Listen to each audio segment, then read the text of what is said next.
요한복음 30번째 시간입니다. 오늘 성경 본문 말씀 요한복음 8절부터 38절 말씀에서 등장하는 중요한 단어가 7가지 정도 있습니다. 첫 번째는 안다, to know라고 하는 단어가 처음과 중간 부분과 끝 부분까지 4번에 걸쳐서 나옵니다. 그 다음에 나오는 3가지는 거의 동일합니다. 발꿈치를 들다, 예수님을 판다, 혹은 예수님을 부인한다는 말이 한 번씩 나오고, 영접한다는 단어가 4번 나옵니다. 또한 사랑하라는 단어가 4번 나옵니다. 하나님의 영광이 5번 나옵니다. 여기서 발꿈치를 들다, 그 다음에 나를 팔리라, 나를 부인하리라 하는 이 3가지는 모두가 동일하게 예수 그리스도를 배신한다, 예수님을 부인한다는 같은 의미가 있어서 하나의 의미로 우리가 생각해 볼 수가 있을 겁니다. 오늘 설교 제목이 아십니까? 입니다. 무엇을 알까요? 오늘 본문에 크게 3부분으로 안다는 단어가 나옵니다. 첫 부분인 18절 말씀에서 예수님은 예수님이 택한 자가 누구인지를 아신다고 말합니다. 거기에 반하여서 두 번째인 28절 말씀에서는 제자들 중에 아는 자가 없다고 이야기합니다. 가장 마지막 부분으로 가셔서 35절 말씀에 보면 세상 사람들이 누가 예수님의 제자임을 알게 될 것이라고 이야기합니다. 예수님은 아셨고 제자들은 몰랐고 궁극적으로 세상 사람들은 알게 될 것이다 라는 구조로 되어져 있습니다. 예수님은 도대체 무엇을 알고 계셨으며 제자들은 무엇을 모르고 있었고 세상 사람들은 장차 무엇을 알게 될까요? 여러분은 아십니까?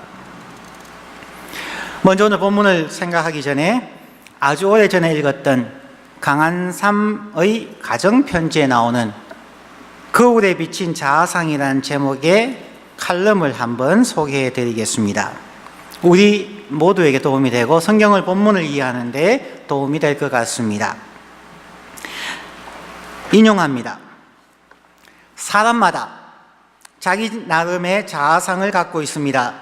이 자아상이란 사람이 자기 자신을 바라보는 관점입니다. 자기 자신에 대해 지극히 부정적인 자아상을 가진 한 젊은이가 있었습니다. 다른 사람이 바라보는 그는 정말 멋있고 호감이 가는 젊은이인데도 그는 한 번도 자기 자신을 특별하거나 멋지다고 생각해 본 적이 없습니다. 그래서 그는 늘 주변 사람들의 칭찬을 요구합니다. 그러한 칭찬과 잘했다는 평가에 따라서 그의 자아상이 형성되어 가기 때문입니다. 어느 날 강한삼 장로님이 이 청년과 이야기를 나눌 기회가 있었습니다. 그 청년은 6살 때에 이 이야기를 했습니다. 어느 날 뒷뜰에서 아버지와 함께 야구 공받기를 하고 있었습니다. 아버지가 공을 던졌는데 공을 받지 못했습니다. 아버지 얼굴이 다소 편치 않았지만 두 번째 또 던졌는데 아들이 공을 받지 못했습니다. 그때 아버지가 화가 나서 아들에게 외쳤습니다. 야, 4살짜리 너의 여동생이 너보다 훨씬 잘 받겠다. 그날 이 아이는 아버지에게서부터 이런 얘기를 듣고 난 그 날부터 야구 공받기를 포기했습니다. 그 다음부터 한 번도 공받기를 하지 않았습니다. 깊은 상처를 받은 것이죠. 그런데 이 아이는 자라면서 항상 전교에서 1등을 했고 1등으로 졸업했고 모두가 대단하다고 이야기했지만 그 아이는 단 한 번도 자기가 모범생이거나 수재라고 생각해 본 적이 없다고 고백했습니다. 어려서부터 이미 비뚤어진 자아상을 갖고 있기 때문입니다. 상처로 인해 생겨난 이 비뚤어진 성품 때문에 그는 다른 사람과 솔직하고 진솔한 관계를 맺지 못합니다. 많은 부부가 갈등하는 이유도 사실은 이 비뚤어진 자아상 때문입니다. 그들은 누군가가 자신에게 상처를 주었다면서 그 상처의 원인을 다른 사람에게 돌리고 있습니다. 그러나 사실은 사랑받고 유익을 얻겠다고 하는 내 마음 안에 감추어진 이기심이 이 상처를 스스로 불러들인 것입니다. 예수님은 우리가 상상할 수 없는 멸시와 고통의 삶을 사신 분이지만 이 같은 상처가 없습니다. 죄가 없으신 분이기 때문이죠. 따라서 그리스도인이 어떤 상황에서도 자신이 사랑받는 하나님의 자녀임을 깨닫고 이 비뚤어진 자아상을 훌훌 털어버릴 수가 있다면 그 자체만으로 그리스도인만이 지닌 놀라운 특권이 될 것입니다. 당신이 진정으로 변화받은 하나님의 자녀라면 이 특권을 반드시 누려야만 합니다. 인용한 내용입니다. 우리의 자아상이 우리의 신앙에도 엄청난 영향을 미친다는 것입니다. 오늘 본문에서 보면은 가룟 유다의 배신, 즉 예수님을 팔게 되는 것에 대한 예수님의 예언과 또한 베드로에게 예수님께서 너가 3번 나를 부인할 것이다 라는 예언의 말씀을 하십니다. 그럼 여러분 또 괜한 궁금증 때문에 이런 질문할 사람이 있을지 모릅니다. 그럼 목사님, 가룟 유다가 천국 갔습니까? 지옥 갔습니까? 꼭 질문하세요. 그런 질문에는 예수님의 대답이 명답입니다. 예수님은 요한복음 21장 22절에서 이렇게 말씀합니다. 예수께서 이르시되 내가 올 때까지 그를 머물게 하고자 할지라도 너에게 무슨 상관이냐? 너는 나를 따르라 하시더라. 가룟 유다가 천국 갔는지 지옥 갔는지 그게 여러분에게 무슨 상관입니까? 우리는 예수만 열심히 따르면 됩니다. 자, 오늘 본문으로 들어가 봅니다. 예수께서 제자들이 자신을 배신할 것을 아셨습니다. 21절과 22절 말씀을 다시 읽습니다. 예수께서 이 말씀을 하시고 심령이 괴로워 정언하여 이르시되 내가 진실로 진실로 너희에게 이르노니 너희 중에 하나가 나를 팔리라 하시니 제자들이 서로 보면 누구에게 대하여 말씀하시는지 의심하더라. 한국말에 의심하더라고 되어 있고 NIV 성경에서는 at a loss to know, 아는 것에서 잃어버렸다. 뭘 아는지 몰라서 당황하고 의심했다는 단어로 안다는 단어가 나옵니다. 오늘 성경 본문의 첫 부분에서 예수님의 12제자 중 한 명인 가룟 유다의 배신에 대하여 예수님이 미리 아시고 말씀하십니다. 자, 그러면 가룟 유다는 누구일까요? 오늘 본문의 내용에서 보셨겠지만 가룟 유다에 대하여서 아주 자세하게 설명을 합니다. 가룟 유다는 그의 동네가, 그게 살던 지역이 가롯, 영어로는 캐리어스라고 하는 지역에 살던 시몬이라고 하는 이름을 가진 아버지의 아들이었습니다. 그리고 유다라는 이름의 뜻은 찬양받다, God is praised라고 하는 의미를 가진 자입니다. 그는 유대인 중에 유대인이었고 그의 고향과 그의 아버지의 이름을 얘기할 만큼 그는 잘 알려진 사람이었으며 찬양받기에 합당하다는 이름을 가졌던 자입니다.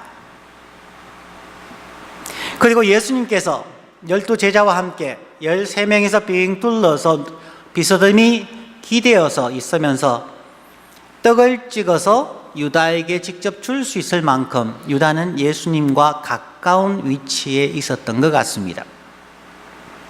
우리가 아는 것처럼 권력과의 거리는 그 사람의 파워를 보여준다고 말할 수 있습니다.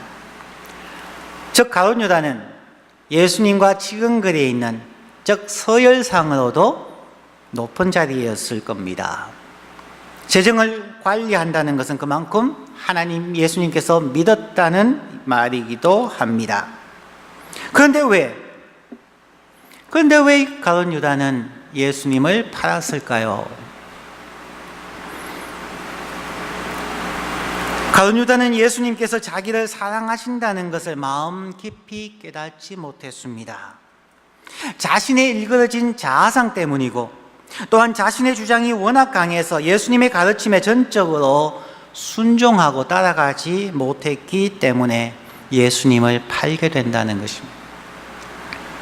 3년 동안의 가르침과 사역을 돕고 기적을 많이 체험했음에도 불구하고 자신의 일그러진 자아상 때문에, 상처와 고통 때문에 예수님의 진정한 사랑을 깨닫지 못했다는 것입니다.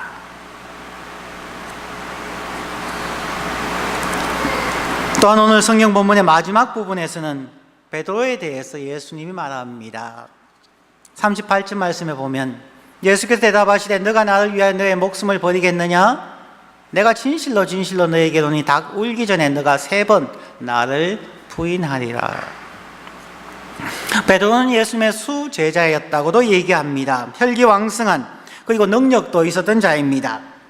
3년간이나 자기의 생업을 완전히 버리고 자기의 비즈니스를 버리고 예수님과 동행하며 많은 기적을 보았고 예수님의 사역을 도왔던 사람입니다. 그럼 베드로가 어떻게 예수님을 부인할 수가 있었을까요?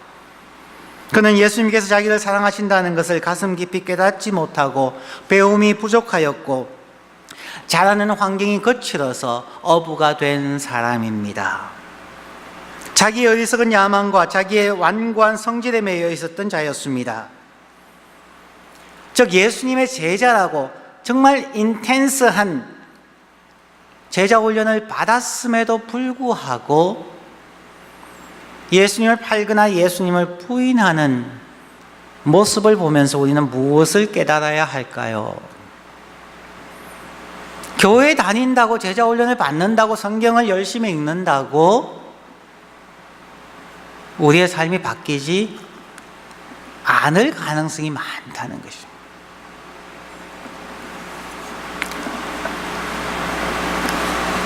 오늘 첫 부분에서 가룟 유다의 예수님을 팔 것에 대한 예언과 마지막 부분에서 예수님을 3번 부인할 베드로의 이야기를 요한이 의도적으로 써놓은 이유가 무엇일까요? 이 둘 사이에서 요한은 우리에게 무엇을 도전하고 싶은 걸까요? 그것이 오늘 본문에서 우리가 보고자 하는 주제입니다. 두 번째로, 아십니까? 당신이 예수님께 사랑받는 자임을. 오늘 이 두 배신에 대한 중간 부분에 23절 말씀에 한 중요한 프레이즈가 9절에 나옵니다. 예수의 제자 중 하나 곧 그가 사랑하시는 자가 예수의 품에 의지하여 누웠는지라. 사랑하시는 자, 사랑받는 자가 있다는 것입니다. 사도 요한은 원래 사랑받을 사람이 아니었습니다. 예수님은 요한과 그의 형 야고보에게 천둥번개라는 별명을 주실 만큼 성격이 몹시 급하고 다혈질이고 포악했습니다.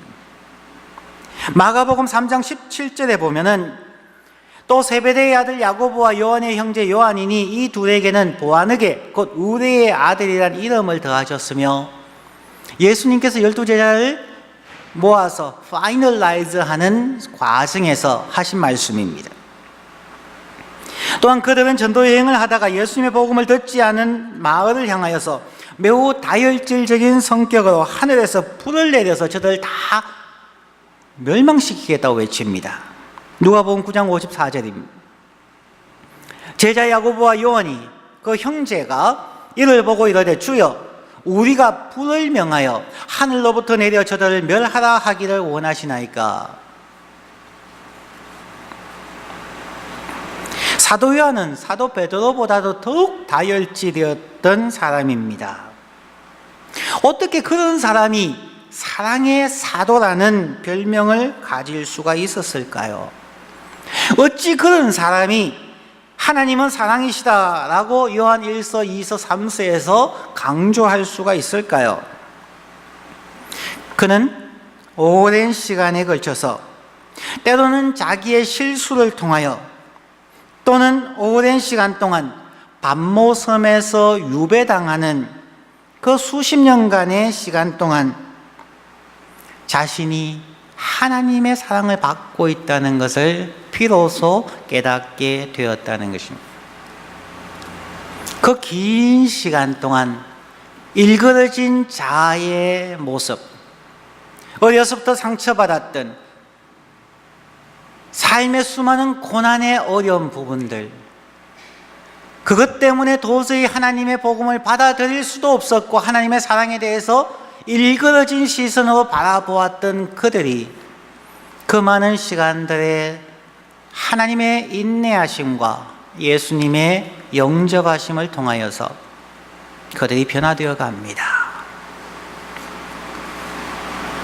요한복음을 읽을 때 꼭 보셔야 하는 부분이 바로 오늘 본문에서 요한복음 13장 23절이라는 것입니다. 다시 한번 읽어드리면 예수의 제자 중 하나 곧 그가 사랑하시는 자가 예수의 품에 의지하여 누웠는지라. 이 사건이 일어나는 그 순간에 요한은 예수님의 사랑받는 자라는 것을 이해하지 못했습니다. 그가 사랑하신 자라는 이 표현 바로 뒤에 그는 예수를 버리고 도망쳤던 자입니다. 먼 훗날 이 요한복음을 쓰게 된 것, 즉 예수님께서 부활성천하시고 나서 수십 년이 흐르고 난 후에 비로소 깨달았다는 것입니다. 내가 예수님의 사랑을 받는 자였구나.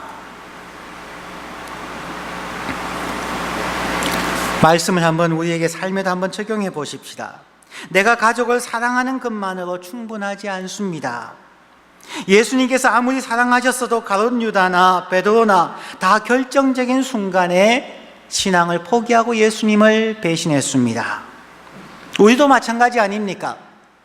평화로운 시기에 예배당 안에서는 우리가 하나님을 믿고 의지한다고 얘기하지만 결정적인 순간에 우리의 상처가 나오고 우리의 일그러진 관점에 의해서 세상이 거꾸로 보이고 우리는 예수를 부인하고 하나님의 사람이라는 그리스도의 정체성을 포기하고 살 때가 얼마나 많습니까? 사랑한다는 것은 충분하지 않습니다. 내가 사랑하기에 남편에게, 아내에게 좋은이라고 말하지만 당사자들은 잔소리로 듣습니다. 나는 저 사람을 사랑해서, 나는 배우자를 사랑해서, 나의 자녀를 사랑해서 정말 위하는 마음으로 조언을 해 주었는데 오히려 갈등이 생기고 오해하고 미워하고 원수처럼 된 적이 한두 번이 아니지 않습니까? 내가 당신을 사랑하기에, 내가 자녀를 사랑하기에, 내가 하나님을 사랑하기에 이렇게 살았다라고 말하는 것은 충분하지 않습니다. 이민자로서 저희들이 자녀들에게 이민 와서 밤낮 없이 자녀를 위해 돈 벌고 좋은 옷, 좋은 학교를 보내어 주었다고 말하는 것으로 충분하지 않습니다. 그렇게 피땀 흘려서 자녀를 키웠는데 자녀들이 여러분들에게 잘 순종하든가요? 철이 들어야 부모의 사랑과 언덕을 알게 되지요. 내가 너를 사랑하니까 이렇게 자꾸 잔소리 한단다 라고 하지 마십시오. 잔소리는 잔소리일 뿐입니다. 이것은 모든 경우도 마찬가지입니다. 저희들에게도 마찬가지입니다. 저희들은 날마다 저희 자녀들에게 미안하다고 얘기하며 살아갑니다. 저희 자녀들은 어린 시절에 부모의 얼굴을, 부모와 같이 주말을 보낸 기억이 없습니다. 물론 저는 목사기에 하나님을 위해서, 교회를 위해서 당연히 해야 하는 나의 사역을 했다고 얘기하지만 자녀들은 그것을 이해하지 못합니다. 내가 그들을 사랑한다고 아무리 얘기하고 그들에게 아무리 좋은 선물을 사준다고 할지라도 그들은 제 사랑을 의심합니다. 지금도 그렇습니다. 사랑한다는 것으로 충분하지 않습니다. 요한복음을 읽으면서 가장 통렬하게 가슴을 찌르는 도전. 그가 사랑하시는 자. 언제 우리의 자녀들이, 언제 우리의 친구들이, 언제 우리의 부모님들이 자기가 사랑받는 자임을 깨닫게 될까요? 나는, 그리고 여러분은 예수님의 사랑받고 있는 자임을 아십니까? 혹시 이 말씀이 억지처럼 들리십니까? 다른 복음서에는 나오지 않지만 요한복음에만 기록되어져 있는 두 사건을 설명해 드리겠습니다. 첫째, 베드로의 사건을 보십시다. 베드로는 실제로 예수님이 잡혀가셨을 때에 사람들 앞에서, 계집종 앞에서 3번이나 예수를 부인했습니다. 가장 열심히 있었고 예수의 제자 중에서 수제자라고 했던 그가 위험한 상황에서 어찌 예수를 3번이나 부인할 수 있었겠습니까? 그런데 그런 그가 어떻게 십자가에 거꾸로 매달려 순교할 만큼 사람이 바뀔 수가 있었을까요?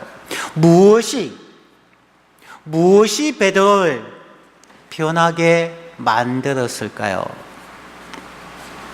요한복음 21장에서 베드로가 예수님께서 죽으심을 보고 본래의 직업인 고기잡이를 하러 떠났을 때에 예수님이 그에게 찾아갑니다.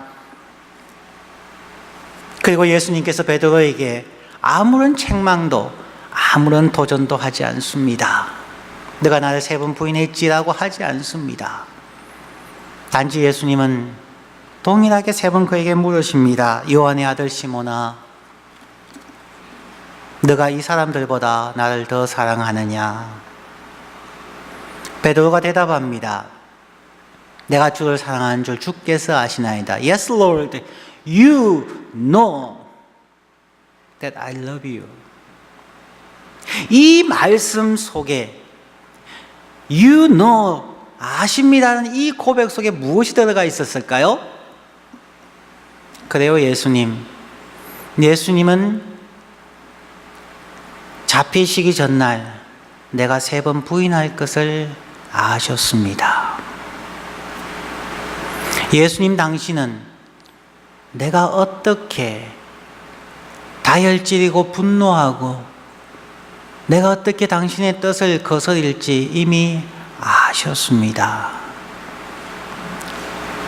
우리는 혹은 베드로가 나는 하나님 앞에서 위장하고 믿음이 좋은 사람처럼 신앙의 고백이 넘치는 사람처럼 당신에게 세상 사람들에게 잘 보이려고 노력하며 살았습니다. 내 나름대로 이것이 정의라고 생각을 했고 내 나름대로 이게 하나님을 위하는 것이라고 하나님의 교회와 하나님의 나라를 위하는 것이라고 표현하며 살아갔습니다. 그러나 그런 순간에도 당신은 아셨습니다. 내가 얼마나 약한 자인가, 내가 얼마나 전적으로 타락해서 선을 행할 능력이 조금도 없는 자임을, 내가 지금 이 자리에서 내가 당신을 사랑합니다라고 고백하지만 앞으로도 내가 당신 앞에서, 교회 앞에서 실수할 것을 당신은 알고 계십니다. 그럼에도 불구하고 당신은 나를 영접하시고 찾아와 주셨고 나를 사랑하십니다. 그 고백입니다. 3번에 걸쳐서 너가 나 사랑하니? 예수님 알잖아요. 예수님이 알잖아요. 나의 고백이 얼마나 부족한지를, 불완전한지를, 얼마나 조변 섞게 하듯이 정말 왔다 갔다 할 것인 걸 알잖아요. 그럼에도 불구하고 예수님은 그에게 말합니다. 내 양을 먹이라. 예수님, 내가 당신의 양을 먹일 자격이 있을까요? 내가 당신의 양에게 얼마나 많은 게으름을 통해서 혹은 실수를 통해서 상처를 줄 것인지 당신이 아시지 않습니까? 그럼에도 불구하고 예수님께서 내가 안다. 너로 인하여 상처받을 수많은 초대교회 교인들이 있을 것을 내가 안다.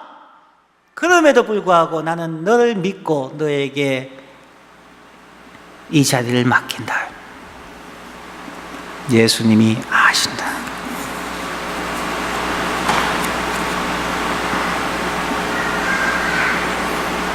세 분의 부인에도 불구하고 이렇게 물으시는 것, 현재도 미래도 내가 어떻게 살아갈 것을 아심에도 불구하고 이렇게 나를 찾아오시고 물으시고 나에게 사명을 맡기시는 이유, 당신이 나를 사랑하시는군요.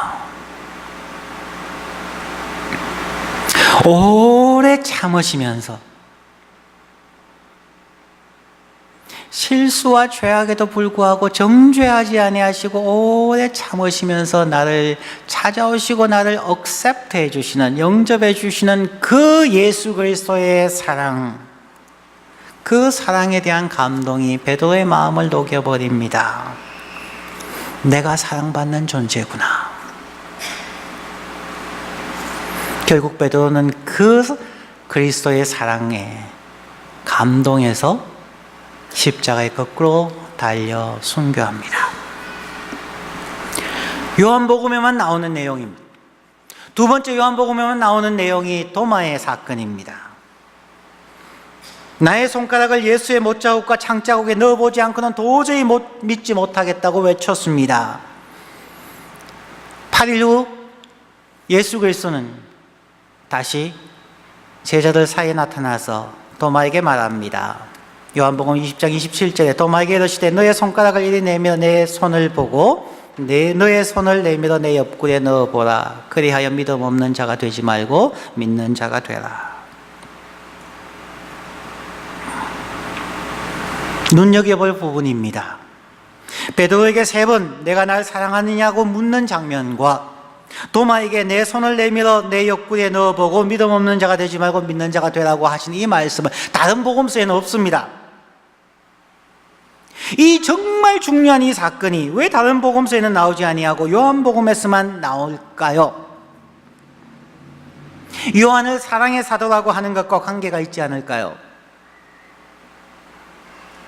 예수님의 부활을 의심하던 도마, 예수님을 부인했던 그 베드로를 변화시킬 수 있었던 것, 그것은 예수님께서 그들의 엄청난 의심과 불신과 저주에 몹쓸 행동에도 불구하고 오래 참으시며 사랑하신다는 것을 알았을 때입니다. 자신들이 예수께 사랑받는 존재라는 것을 깊이 깨닫게 되었을 때에 그들의 삶은 바뀌었습니다.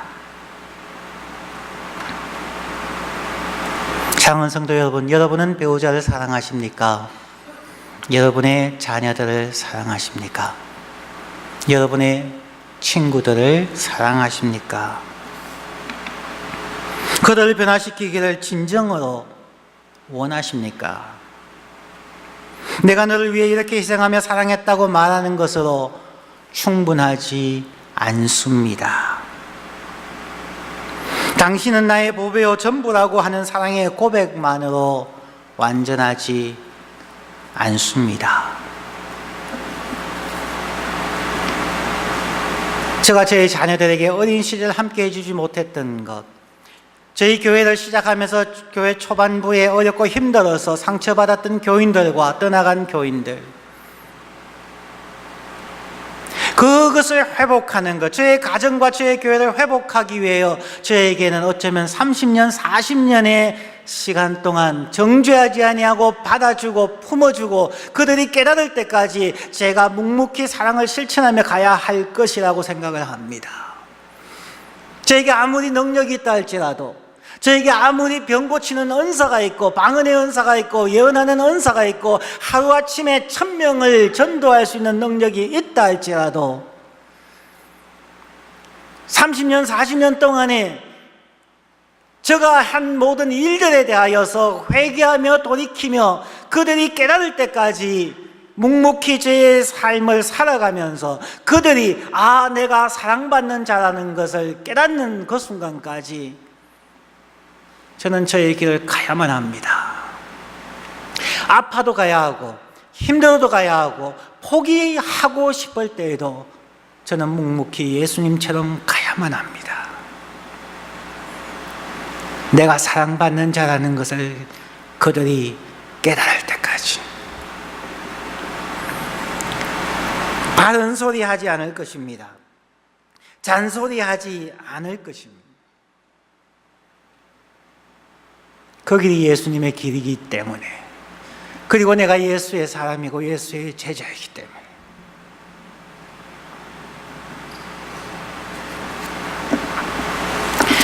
요한의 주장이 오늘 본문의 구조에서 확연하게 볼 수가 있습니다.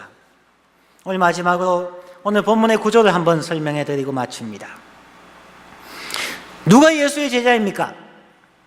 서로 영접하고 사랑하는 자가 예수의 제자입니다.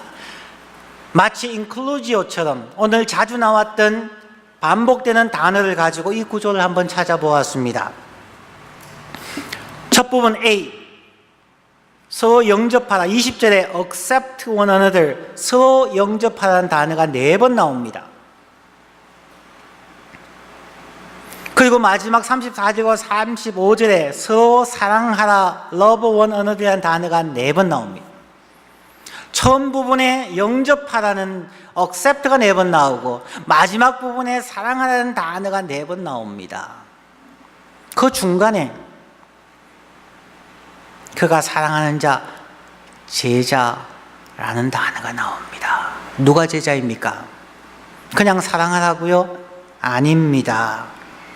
자, 이 본문을 그러면 한번 다시 읽어드리겠습니다. 20절, 내가 진실로 진실로 너희에게 이르노니 내가 보낸 자를 영접하는 자는 나를 영접하는 것이요 나를 영접하는 자는 나를 보내신 이를 영접하는 것이니라. 34절 35절, 새 계명을 너희에게 주노니 서로 사랑하라. 내가 너희를 사랑한 것 같이 너희도 서로 사랑하라. 너희가 서로 사랑하면 이로써 모든 사람이 너희가 내 제자인 줄 알리라.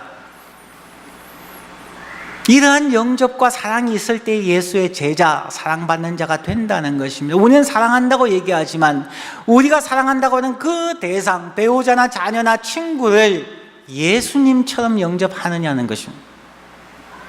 우리는 자녀를 사랑하지만 내가 낳은 자녀니까 내가 마음대로 할 수 있다는 방식으로, 나의 방식으로 사랑하기 때문에 문제가 생기는 것입니다. 배우자와 자녀와 친구들을 예수님을 영접하듯이 우선 영접하고 난 후에 예수님의 오래 참으시는 사랑으로 사랑하라는 것입니다. 너무 힘듭니다. 이거는 30년, 40년 후 될 일이 아닐 것 같습니다. 제 자녀들이나 우리 성도님들에 대해서 이거는 몇십 년이 걸릴지 알지 못하는 것입니다. 하나님의 사랑이 어떤 사랑이냐고요? 고린도전서 13장에서 아시지 않습니까? 13장에 나오는 사랑 첫 번째가 무엇입니까? 사랑은 오래 참고. 사랑은 오래 30년, 50년을 참는 게 사랑입니다. 사랑의 제일 마지막이 무엇입니까? Love perseveres. 사랑은 견디느니라. 정말 십자가에서 감당할 수 없어서 뛰어내려가고 싶은 순간에도 그 자리를 떠나지 아니하고 십자가에서 죽기까지 견디는 것, 그게 사랑입니다. 하나님은 오래 참으셨고 우리의 실수에도 불구하고 우리의 죄에도 불구하고 오래 참으셨고 억울하게 십자가에 달리셔서도 그 자리를 떠나지 않은 견디는 사랑으로 우리를 사랑하셨습니다. 그래서 우리는 구원을 얻었습니다. 예수님께서 사랑하신 것처럼 배신과 부인당할 것을 예언하시는 오늘 본문의 처음과 끝부분, 자신이 버림받을 것을 아시면서도 예수님께서 제자들을 사랑하신 것처럼 우리도 사랑하라고 명령하십니다. 여러분은 어떻게 하시겠습니까? 여러분을 배신하고 부인할 것 같은 것을 알게 된다면 눈에 불을 켜지 않겠습니까? 자녀들이 불순종하고 삐딱하게 나가고 저항한다고 하면 분노하지 않습니까? 우리는 뭔가를 좀 따져보자고, 우리 같이 앉아서 한번 따져보자고 얘기하지 않습니까? 하지만 예수님은 한 번도 그런 적이 없습니다. 예수님은 배신과 부인을 아시고도 아직 저들이 사랑받고 있는 자임을 알지 못하구나, 그래서 저렇게 힘들구나.